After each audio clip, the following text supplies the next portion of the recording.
Hey everyone, how you doing? This is Amon Green, Gourmet Packers all-time leading rusher, and you're watching Packers Total Access Live, your daily source for Packer content. Go Pack, go!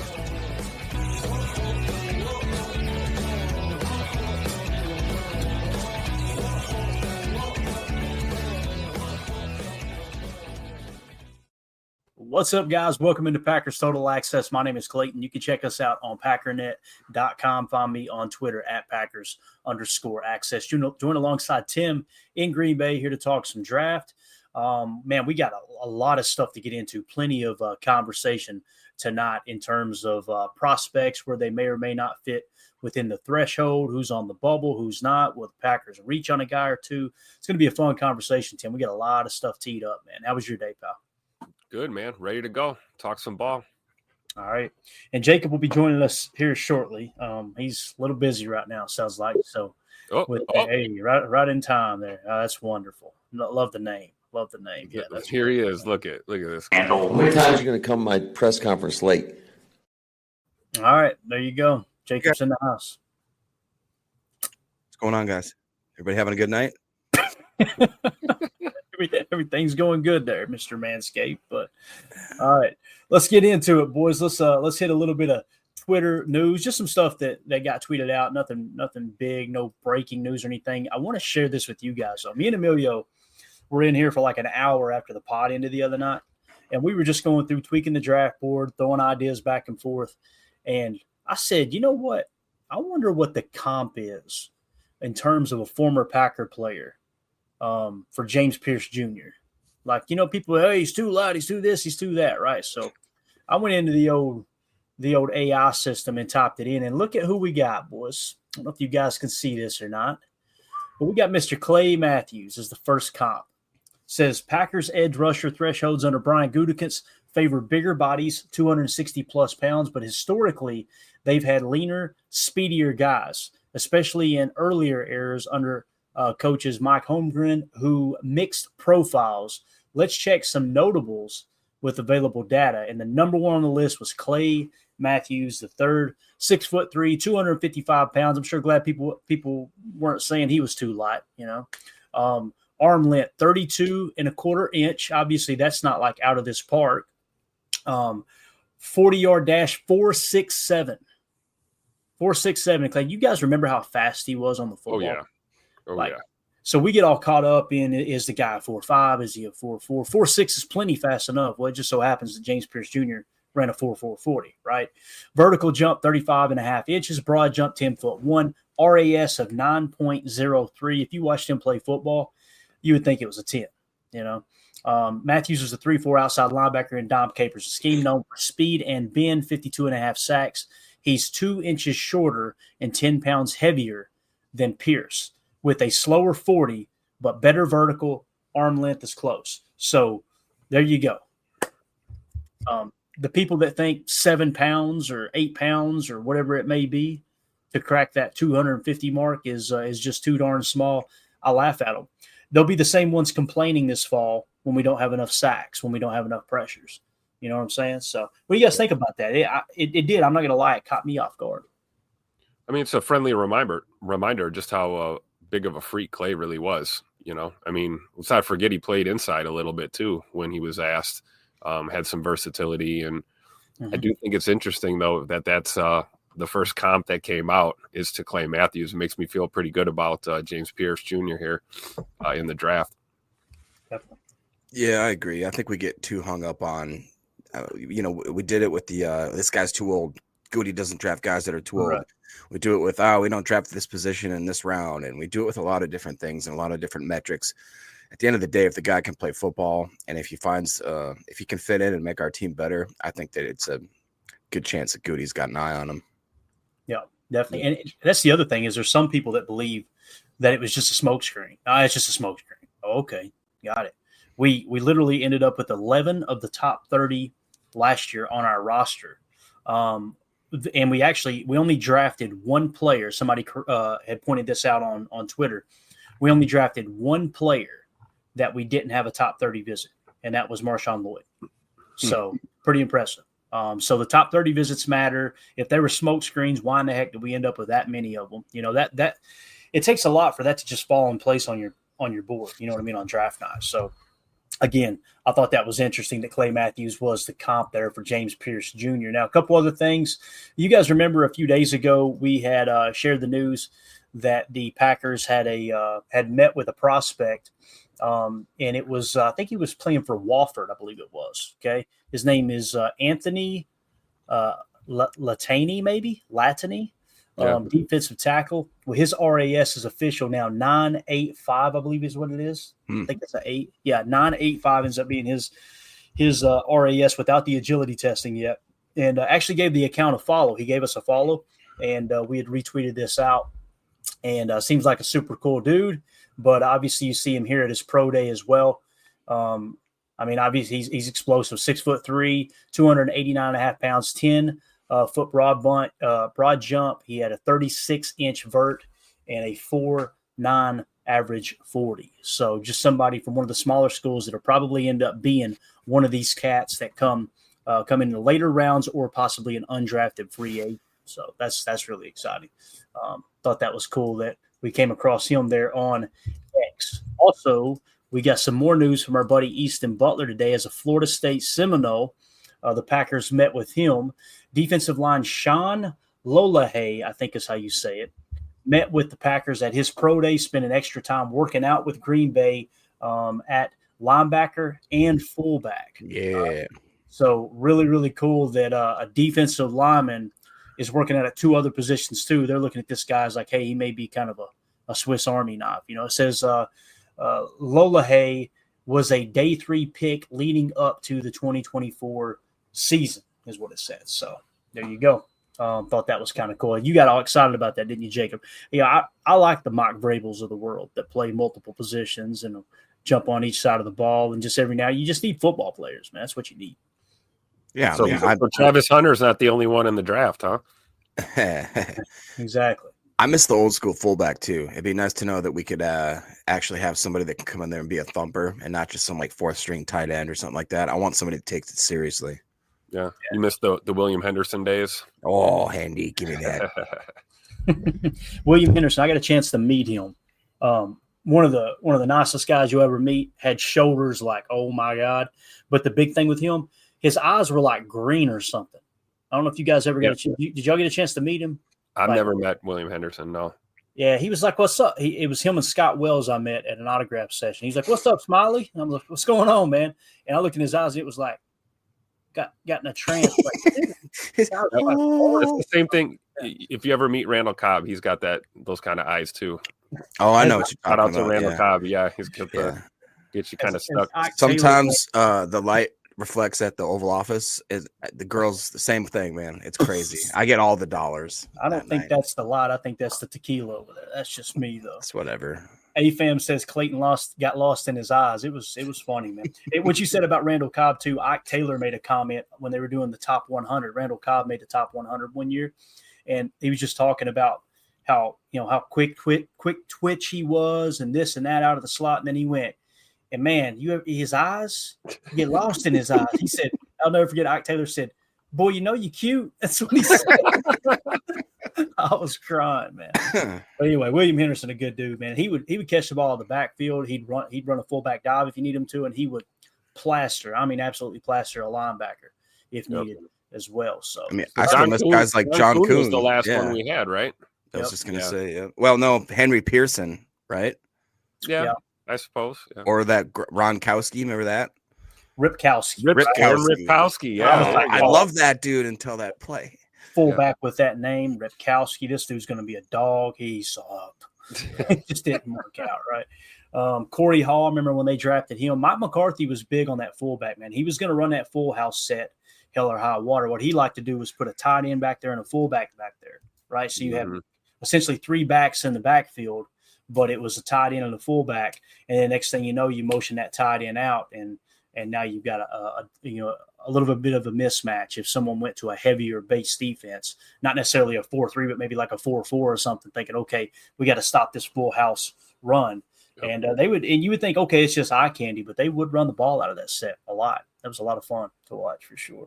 So, all right, there you go with with the old ooses there. Next, you've got Easton Butler put this tweet out. I thought this was interesting. He said, per source, Pat Moore, the assistant director of college scouting for the Packers, was present at the Missouri Pro Day yesterday. All right, so we've got a Missouri Pro Day sighting. So what I thought we'd do real quick, it won't take a second. Let's jump to the board. And you're going to see some funky looking colors on the board. Me and Emilio have been testing some stuff out. So when you see this RAS stuff in the yellow, that is, I'm sorry, people get on me when I say yellow in the yellow box. We'll call it gold, baby. It's gold. What are the heart eyes emoji? I missed one episode. Now I don't know what's going on. Look, that's the Randall Cobb emoji, the lost in your eyes emoji. We mentioned that the other day in the chat, and you scolded me for it. You're like, can't we just put like a flex or something, like a muscle? Oh, you got to stay in touch with your feminine side, bro. The heart emoji means they are right on the border, or they are a complete threshold meet in terms of athletic profile. Okay, so like we've got all the minimum athletic thresholds. There's going to be some of these guys are going to drop off, but I put the ones who are right on the border, okay, as well, so we can get an idea of, all right, these guys are really, really close to meeting that athletic threshold for the Packers, because all that stuff's important, obviously, on whether or not Goody is going to take that guy. Hardy the Prophet, thank you for the super chat, buddy. Says, did you guys see the vid I sent to the text line? Trying to think which one it was, Hardy. Let me see here. Let me go to the text line. I can't pull the text line up on here. You see this say a little English. Okay, yeah. We'll check it out later. He says a little language in it. So I'll check it out later, see if we can share it on the show, buddy. I'll check it tonight. The text line is getting harder to keep up with because we got a lot of stuff going on, a lot of DMs happening in the Patreon group, and obviously we want to prioritize that.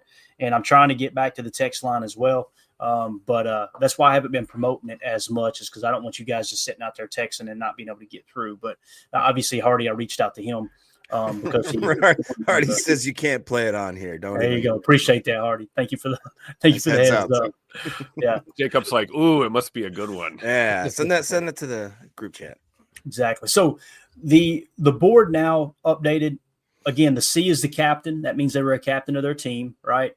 You got the wrestling emoji, means they got a wrestling background. The heart eyes means Goody's got the googly eyes for him. It means he meets the threshold, right?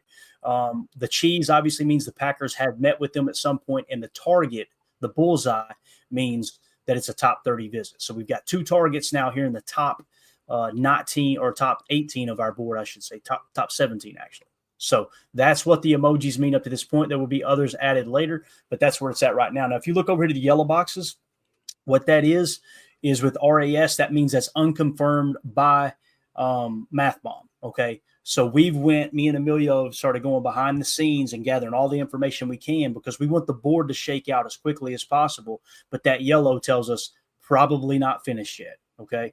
So those are the guys that have a 9+ RAS or -5s, but they're unconfirmed, if that makes sense. So we've been kind of working on that. Dude, James Pearce is just looking more and more appetizing here, isn't it? Bro, I'm telling you, it's what you're going to want to look for, Jacob, is guys who have 4+ emojis. That means, okay, that checks all the boxes. My goodness. And we'll put them in a different color when we build the final board as well. But yeah, James Pearce Jr. is the one that's sticking out. Shamar Stewart is too, right? But with James Pearce Jr., the big thing is not only was he a top 30 visit, but they also met with him at the combine. So let me put it this way. If they met with him, I think it was the combine that they met with him at. If they had met with him at the combine and thought, no, we don't want this dude, they wouldn't have wasted a top 30 visit, right? So they were obviously impressed with the interview they had there, just talking to him at the combine. Hey, let's bring you in for a top 30 visit. And they also worked them out most of the time behind the scenes. So if he's there at 23, sign me up, bro. I'm telling you, he is a speed demon. He is the perfect opposite of Rashawn Gary, who rushes with power. And then you get that guy and move him around, because Gary rushed off the left side, he rushed off the right side. Then you got LVN that you can mix and match in. You got Brenton Cox Jr., who led the team in pressure percentage. You got Kingsley Enagbare, who when he's not ripping people's heads off of face masks and stuff, he's a damn good football player too. So I really I would love that edge room with James Pearce Jr. With that being said, I would much, much rather have a 3 tech. We've talked about this all offseason, right? If you've got a 3-tech and an edge right there together on the big board, and they got the same grade, similar, sign me up. But the problem is when you look at where James Pearce Jr. is on the board here at number 11, the closest edge defender to him is Mike Green at 14. And when you look at it in increments of 5, which is our tiers, Mike Green has a 16.4 as it sits right now, and James Pearce Jr. is a 13.6, which means James Pearce Jr. is 1 tier higher on our board than obviously Mike Green is. So that's one way to look at the board. But anyway, the purple box, that means character concerns, okay? And again, we dug into the James Pearce Jr., and we came away going, that's a big nothing burger. Mm-hmm. Diving into the Mike Green stuff, we went across the board here. We talked about all the details, and we all came away going, probably need to put something there. Doesn't mean we wouldn't draft him, but let's just a quick reminder, hey, there was something there, right? Yeah, and way more serious too. Exactly. Yep. Because if as it sits right now, legally he's done nothing wrong. But if you've got all the warning signs, and let me put it this way, if both of those guys are on the board, and let's say Goody's got the similar grade, right? Let's say that he's actually got them in the same tier. I'm going James Pearce Jr. over Mike Green simply because James Pearce Jr. got caught speeding with no license. The other thing was, obviously I don't want to go into all the details again, but it's a lot more serious. It was terrible. Yeah, exactly. Terrible. So there you go. Now let's get back to the Missouri talk. So we were at the Missouri Pro Day, right? Look who the top one on the board is, Mr. Armand Mimbo, offensive tackle. There's a guy.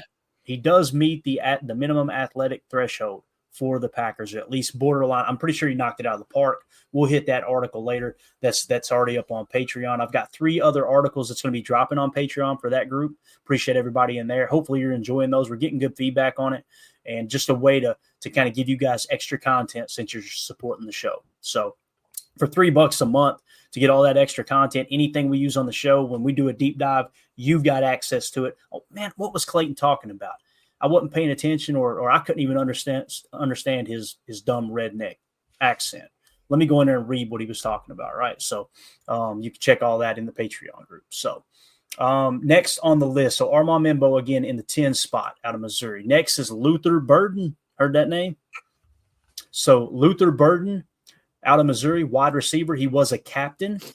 He did not meet the threshold to the best of my knowledge. So probably looking at Armand Mimbo more than Luther Burden. Not that you wouldn't draft Luther Burden if he fell far enough, but it just so happens he's sitting in the 23 spot for us. He did score a 9+ RAS as it sits right now if it ends up being official. So what do you think about those two? Let's just start the conversation there. Those two guys out of Missouri, do you think there's a legit shot if Armand Mimbo falls to 23 would the Packers take him? Or do you think the Packers would take Luther Burden and completely ignore the minimum threshold? Yeah, that's tough because I would say yes, no doubt, take Mimbo just because looking at the grades alone and the age factor and the size. But if he's on the board, does that necessarily mean he is the best available? I don't know how we feel. Obviously, if we're going to go O-line, I think tackle is the spot to go now because we kind of beefed up on that interior a little bit. I don't know, Jacob, what do you think? I'm kind of on the fence because, you know me, I like the over 6 foot tall receivers, but Luther Burden III is, the tape on him is legit and interesting. So obviously if either one of them would be on the board in the first round for us, it'd probably be a good look. Where are your thoughts? I think most fans would probably prioritize wide receiver right now over O-line, but I'm still a fan of going D-line in the first round this year. Yeah, they got to go there and check out Armand just because they want to do their due diligence. I believe, if anything, they're probably there for the likes of a Luther Burden, but even maybe somebody like Theo Weiss, I believe is what it is. And there's also an edge defender that has not been talked about that Johnny much. Walker Johnny Jr., Walker baby. Jr., baby. I swear, if you got a guy like that, oh, man. I mean, honestly, there's a bunch of and Missouri's always kind of had some scrappier type guys, so who knows if they actually think that they're going to have a chance at Armand. I don't think that's probably a realistic possibility. I think there's a chance that Luther Burden could be around, which I think is absolutely that we should be there tracking him, seeing how he fits with the system. But then there are probably a couple other kind of diamonds in the rough that they could be hoping to kind of polish off there. So I think Emilio's new Travis Glover is our man Membu. I just don't think it's going to happen. I think Membu's probably a top 20 pick. Just it kind of feels like prediction. I think he might be top 10, man. Yeah, I could see that too. I really could, man. Fred McFarley asked, what threshold did Burden not clear? I don't have his exact measurements pulled up, but the article that we put together the other day, here are the thresholds for a wide receiver. And we were going to dive into this after we go through the Missouri Pro Day information. Height, 6 foot, okay, but Reed at 5'11" was an exception. All right, it says average is 6'1" on receivers they draft. Weight, 200 pounds plus. Reed was at 191, but an outlier average is 207. Arm length is 31 inches plus preferred. 40-yard dash is sub 4.5 seconds. 3-cone drill, sub 7.0 seconds. Short shuttle, sub 4.3 seconds. Bench press, 10 plus reps. Vertical jump, 34 inches plus explosiveness. Broad jump, 9'6", and then RAS of 8 plus. Obviously, he clears the RAS.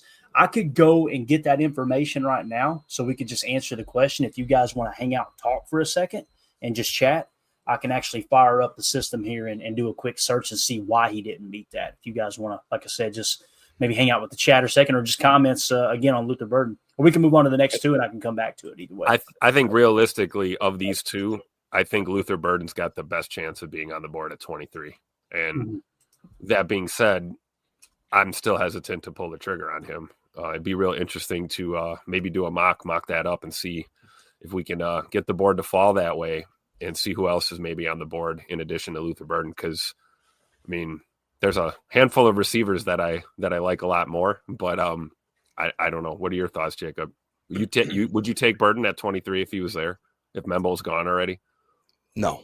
I just have to believe that there's a number of other players at specific positions that we are much more in need of, and to go out there and, I don't want to say waste, but to spend number 23 pick on a guy that's, he's not tiny, but 5'11" at best. Again, he's a little bit thicker bodied, but I just don't think that that's the guy for the first round, especially like where does that put him? Where does that leave our wide receiver room? We got a bunch of guys, kind of the Spider-Man meme. Everybody's pointing at each other like, are you the X? Are you the F? Are you the Z? Like, what's going on here?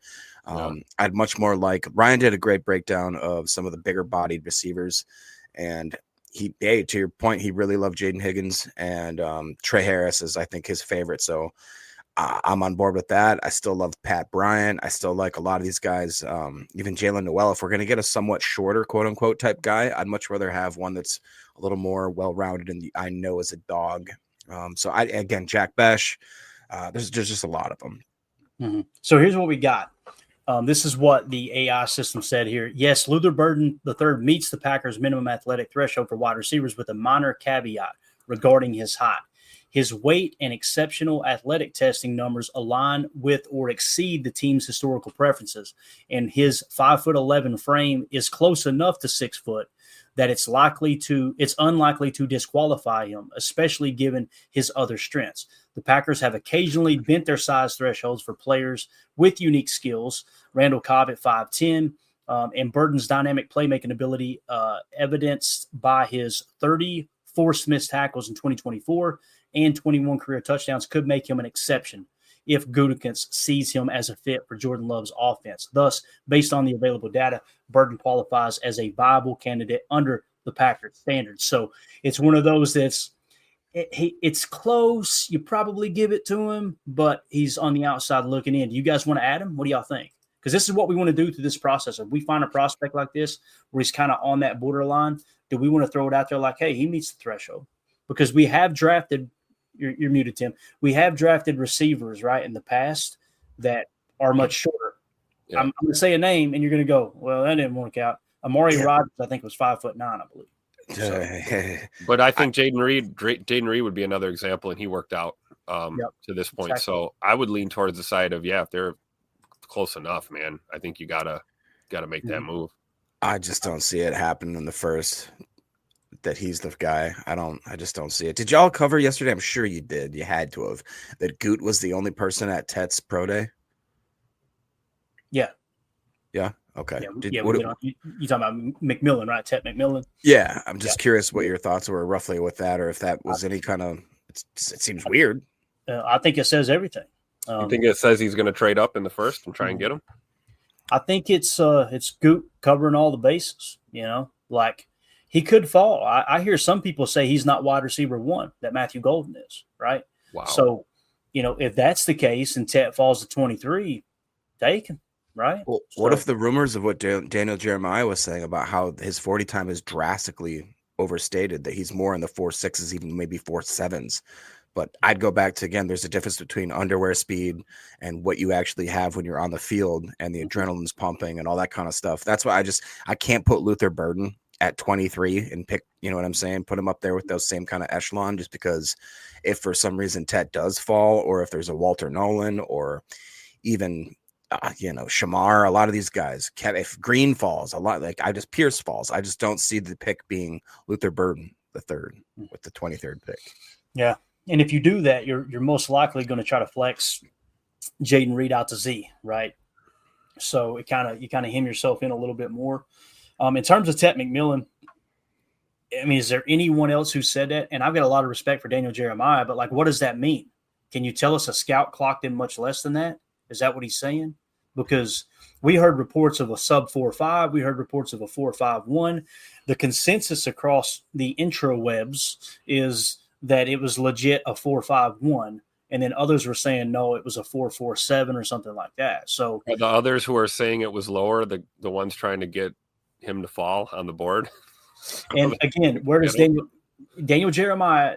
He's our head scout, right? We treat him and Greg Cosell, Dane Brugler, people like that as that's our go-to guys. But he also has working relationships with the GMs. He works for NFL.com, right? He works for the NFL Network, NFL.com. That's who he works for. His employers are the 32 owners. Well, the 31 plus Mark Murphy, and now obviously us making the change there. So you got to kind of take that into consideration too. You turn on the tape. I don't look at Tet McMillan's tape and go, man, he's slow. I just don't do it, So, and his RAS was through the roof. And when we did all of our comparisons, the AI system pulls data from all over the internet, right? And it gives you literally, I want to say it was NFL.com that actually had that information that was shared on their website that he ran that 40. And then someone who works for that establishment comes in and goes, I think it's closer to a 4.6. Okay, where did you see somebody watch that? Did they stop watch that? You don't have that information. You understand what I'm saying, Jacob? Yep.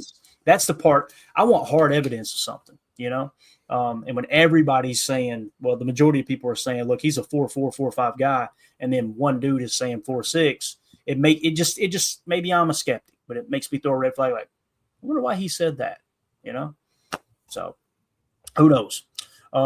Next on the list at Missouri's Pro Day was Brady Cook, quarterback out of Missouri at 207. So it drops way off, boys, way off. Then we get down to Johnny Walker Jr. We got him at 281. Yeah. The reason he's so low on our board, and we don't have his RAS in yet, which he can only boost him a max of 5 points, is PFF 2023, 491st at his position. And then in 24, he jumped to 66th. The PFF big board at the end of the college football season had him at 217. And the consensus big board had him at 295. So my question, Jacob, is if his name wasn't Johnny Walker Jr., would you still be interested? That's what I need to know. Probably not. Appreciate the honesty. It's the coolest name in the draft this year, man. There's no doubt about it. So, all right, let's see what else we got here. I think it's showing we got a couple more. Theo Weiss, wide receiver. He's way down the board here. We don't have much information on him at all, other than he was in about the 206 spot. We got him at 317 because we got a lot more data on other players. And then you got a Dylan Carnell safety. So the Packers didn't meet with any of those guys, to the best of my knowledge. So that is your Missouri Pro Day update, seeing that Goody, like I said, had dropped in there. So let's move along to this article that we put together the other day and talk about some of these wide receiver numbers, okay? And I think you guys may not be surprised. I was surprised at the one that really popped, like, holy cow, Goody's going to fall in love with this dude if these numbers are completely correct. And as always, if you guys see something different with these numbers that the internet has pulled, let us know, all right? So you'll get a little teaser or a little spoiler, I should say, here of who I'm talking about. But Emeka Egbuka is the one that like really, really popped out to me. Now, again, when you go back to our board, I won't put it on the screen, but when you see where Emeka Egbuka is at on our big board, he is now down to the 28th spot. So he's right there in that range, right? So for Goody, like we talked about Jordan Morgan last year, we felt like there was a tackle or two that was better than Jordan Morgan according to our board. What'd he do? He went down 2 or 3 spots and got the guy that he really liked. Could be Emeka Egbuka, but let's hit this article real quick and talk about everything that's in here. So it's just talking about tackling all the stuff that we just mentioned. I just mentioned the threshold: 6 foot, 200 plus pounds, arm length 31 inches, blah, blah, blah, blah, blah, right? Here are the players that meet those thresholds or are borderline meeting those thresholds, and it will tell you projected right here. See that projected 4.5 or 4.45? So when I did the more recent study on it, it was actually pulling hard data saying that they were going to count it as a 4.47 at the moment. So Ted McMillan, 6'5", 212, 33 and a quarter inch arms, 40-yard dash. He did not run, but it's projected to be a 4.45. His 3-cone did not test, 6.9. Short shuttle did not test, projected 4.2. Bench press did not test. Vertical did not test. It's projected to be a 36-inch. So they're expecting him to be a fit. It says, yes, McMillan's 6'5", 212-pound frame is ideal, and his projected speed and jumps align with Watson's profile of 4.3, 640 with 38.5-inch vert, likely a top 10 pick, but a perfect Packers receiver. Second on this list, however, is Emeka Egbuka. Does this catch anybody else off guard? He's 6'1", 205, and a 4.42 40-yard dash. I was like, damn, this dude is like everything Goody would want in a wide receiver. Am I the only one that felt like that? Looking at Emeka Egbuka? I don't think so. I would agree with that statement. I don't think you're alone in that. Although there are a lot of 6'1", 200-pound dudes in this draft, but Egbuka is the guy that kind of jumps off the tape when you're talking about these thresholds that we're talking about. It's like T-Mac and then Egbuka, in my opinion, are like the first two that comes to mind. Yeah, I agree. I like the explosiveness, the RAS. I love that the fact that he's from a big school. And I mean, gosh, if we've turned down another Ohio State receiver that we're projected, the world's never going to be right again. But I could see that being a sneaky good pick for us, and all of a sudden it working out real well. Do you guys know is he a decent blocker? Is he willing to get his hands dirty in that aspect? If you guys want to cross-check with PFF, that's cool with me. That way we can kind of see what his blocking is and everything like that, and we can come back to him in a second. It says fit, yes. Egbuka hits every mark: size, speed, agility, and explosiveness. His 10'2" broad jump and his 36-inch vertical scream Packers receiver, first-round potential, near pick 23. So, and again, on our board, we've got him in the 28th spot. So there's a good chance he will be available when the Packers pick, if the draft fell, the way our board lays. Do you have that information there, Jacob, or what? Take a second, man. We'll move along. We'll come back to it. I was going to can I get one thing real quick while we're still on him? Heath Soder in the chat. How do we fully evaluate his tape given that Harrison was on the other side? Great point. Not looking at the tape, but looking at the numbers. So in 2023, 22 and 23 were decent years for him. Obviously in 24, Harrison Jr. was in the NFL. So last year he was over 1,000 yards again, 12.5 yards of reception, 100 targets, 81 catches, 16 game full season. He's grading out nearly at an 80. I don't know. Looks pretty good to me, right? At least it looks like that Harrison Jr. wasn't, a crutch or right, propping him up. It looks like Egbuka can certainly play the position. I don't know if we've got. Did you find a pass block grade on him? No, it's glitching out on me right now. All right, cool. Don't worry about it, man. We'll maybe look it up here in a second. If anybody else wants to look it up too in the chat, do that. See what Emeka Egbuka's run blocking grade was. Okay, we can check it out. So next on the list is Alec Onyemanor, if you say that name correctly. Stanford, height 6'2", 210 pounds, 32-inch arms, 40-yard dash of 4.48, 3-cone of 6.95, short shuttle 4.25. It says fit, yes.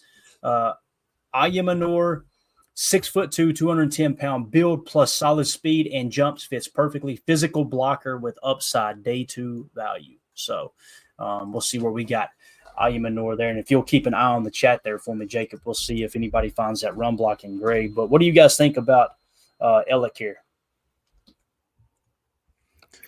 I mean, I'd be pumped about him. I know that's one of Ryan's favorites. Decent 40. I like the 3-cone. Vertical's all right. Again, that's another guy I'd like to see whether or not it says he's a physical blocker with upside. So that to me says that that'd kind of be a really kind of perfect fit.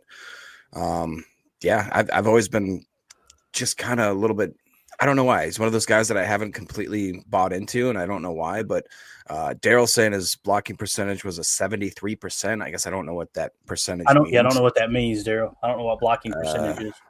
Yeah, but it's, I mean, if it says that he's willing, I know that's one of the things that Goody prioritizes. So, yeah, and we've got him in the 77 spot on our board, so he's obviously around that day 2, day 3 value, something like that. It seems like with day 2 value, they probably have him a little bit higher than we do. So, he's in the 77 spot. And the big thing that brought him down was 2024's PFF grade. Really, his PFF grades across the board. He was 140th his position in 2023, 160th in 24. PFF Big Board had him at 31. The let's see here. The consensus Big Board had him at 48. The 33rd team had him at 43. Dane Brugler had him at 90, and his RAS is a 9+. And let's see here. We had some other where's it at here? Someone I've seen in the chat. Drew D says, apparently there's a controversy about McMillan's 40. I've seen this too. Jordan Schultz reported that he ran a 4.48, but Albert Breer reported 4.54, 4.57, or 4.55 and 4.57. Let's say it's a 4.55, right? Is that fast enough for you boys? Fast enough for me. I don't know how y'all feel, right? So with that being said, though, with McMillan, first of all, the Jordan Schultz thing is hilarious because Albert Breer, Ian Rappaport, Adam Schefter, all those guys came up through the business together. You guys remember the little Starbucks spiel that happened a little while back here where Jordan Schultz walked up in there and bucked up on Ian? And now Albert Breer's coming in and trying to debunk something he's reporting to. It's pretty funny. I think it's hilarious that whole little crew is kind of grouped together. So, yeah. Cool. Real quick, just to circle back, Mecca Ibuka, not decent. His whole career has been run blocking in the 50s, so that's probably not going to be a big catalyst. Same with Elick, a little bit better. Both of his career were mid-60s blocking, so got it. So worth looking at. Next, Torrey Horton, 6'2", 208, 4.44 40 is what they've got him listed at here. 3-cone of 6.90, short shuttle 4.20, 30 or 13 bench reps, and a vertical of 37 inches. This thing keeps moving on me here. I apologize. Trying to keep it zoomed in for y'all. And of course, it disappeared again. Yes, Horton's size and athleticism, 4.4 40 with 37-inch vert, are spot on. Speed and blocking ability make him a Packers fit day 2 to 3 range. So there's another player, Torrey Horton, out of Colorado State. We talked about him a little bit earlier in the offseason, didn't we, Tim? If I remember right. Yeah, even as recently as a couple weeks ago, I think we talked about Horton. Again, probably second round at best, right? Probably third or higher. But we'll see. He certainly has the measurables. I really like Horton. That's one of my sneaky picks. He had an offensive PFF grade in 2024, 82.3. The year before, 87.9. And in that year, he had a run blocking grade of 79.4. So super cool with that, dude. We got Torrey Horton in the 118 spot on our board. So, PFF really pops off the board here too, Jacob, like you're saying. So very, very interesting there. So Torrey Horton, another name to kind of keep an eye on there a little later in the draft. Next is Isaiah Bond, 5'11", 185. Notice it says short, right? So he's a little short for their liking. He's a little light for their liking. Those are the two it looks like he's coming up short on. It says no, Bond's 4.38 speed and agility are elite, but at 5'11", 185, he's too small for Green Bay's typical wide receiver mold. Slot top, not their preference. So again, we have drafted receivers at that size, right, before, but at least at the shorter range. I want to say with Amari Rodgers, him being significantly shorter, he was a lot thicker though, right? I want to say he was somewhere around 200 pounds, something like that. So he was built kind of like the old Percy Harvin build, right? Around that size. Exactly right, Coach F. Next is Jalen Royal, 6 foot 205, 4'4", 640. Yeah, exactly. Yeah. This is the one we kept talking about, right, Tim? Yep. Let's see, 4-1-2 short shuttle, 15 reps on the bench. So he's pretty stout on the bench, 36.5-inch vert, broad jump, 10'1". RES is estimated at a 9.3. Yes, Royals just hit 6 foot, but his 205 pounds, speed and jumps align well, late round sleeper. See, I agree with that 100%, but I would say this, it wouldn't surprise me if Jalen Royals moved up, even on draft day, if he was taken a little bit sooner. All right.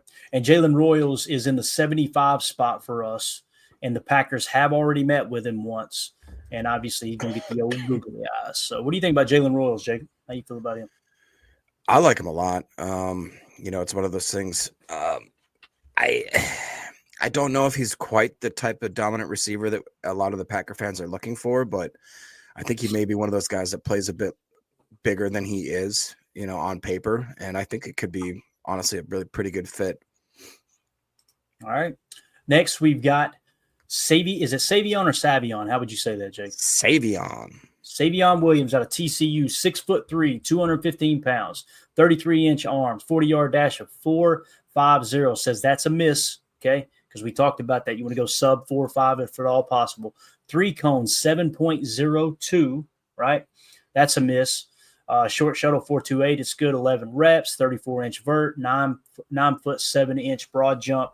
It says fit, yes. Williams 6'3", 215-pound frame is ideal, but his 4.5 40 and 7.02 3 cone are slightly off. Still, size and explosiveness fit day 3 option. So if it's one of those you're using like a first round pick for, it probably would have said, probably a miss there. So he's got the size. He's just barely lacking on the speed and the 3 cone, according to the information here. So I know there's been many people ask me about him too. What do you think of Savion? So interesting fact about him is he, again, one of those guys that's like not a great run blocker, but randomly in 2024, he had a running grade of 90.5, and it looked like in multiple games he had over 80%. He had an 83 and 80, a 72, a 69, and a 91.1 against Arizona in the running game. And so, again, the way I set this system up right here was these type of guys, they're going to get the nod. And then as we go through the draft season, we get closer to draft, we can decide if we want to take them off the board in terms of that threshold meet, okay? So most people just do minimum threshold, and that's it. End of discussion. I like to give us a little bit of leeway there. So next on the list here, we've got Xavier Restrepo, 5'10", short, 198 pounds, light, arm length, 30.5 inches, short. So not looking good, right? It says fit, no. Restrepo's agility, 6'7", 8'3" cone, and speed are great, but 5'10", 198 with short arms doesn't match Green Bay's size bias. So I know we talked about that a little bit, haven't we, Tim, about Restrepo? If I remember correctly, he had pretty good grades. Jacob, do you have his grades pulled up? Restrepo's he's got great grades. 2022 is a 74.7, 23 87.4 playing 13 games, and then 2024 was a 81.8 playing 12 games. He had over 1,000 yards the last 2 seasons. Guys, for real, had 11 touchdowns last year.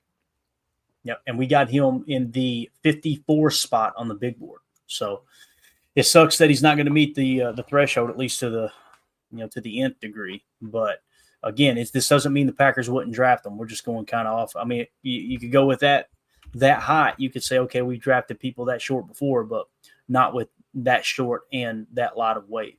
So yeah, I think Restrepo, Burden, and Noel are probably the three top sub 6 foot guys. I think right now. All right. Next, we got Ty Felton out of Maryland, 6'1", 190. That's a little light, obviously. He's got an estimated RAS of 8.4. It says fit, borderline. Felton, 6'1", height works, but 190 pounds is light. Speed and jumps are solid. Could sneak in if the Packers bend on the weight. So that's someone I'm sure that it being a borderline, I may have put it next to him. We probably need to. What do you have on our boy Ty Felton? Ty Felton is coming off the best year of his collegiate career, it looks like. 1,000-yard season, 9 tutters, 11.7 yards a reception, 143 targets, 96 receptions on 143 targets. Looks like he plays out wide. He plays in the slot. So there's a little bit of versatility there. And again, the measurables, yeah, he's a little little on the slim side, but definitely tall enough. I mean, so we don't have to evaluate guys like this sometimes, It really is. We don't have him locked in as a threshold meet right now. Should we put him in? What do you guys think based off of what we got here? Borderline fit. Yeah. Jacob's looking at it actually where he's rated. See, I got him in the 142 spot. Jacob's like, let's don't even worry about it. Let's just, even if he is a fit, let's say he's not. Right, Jacob?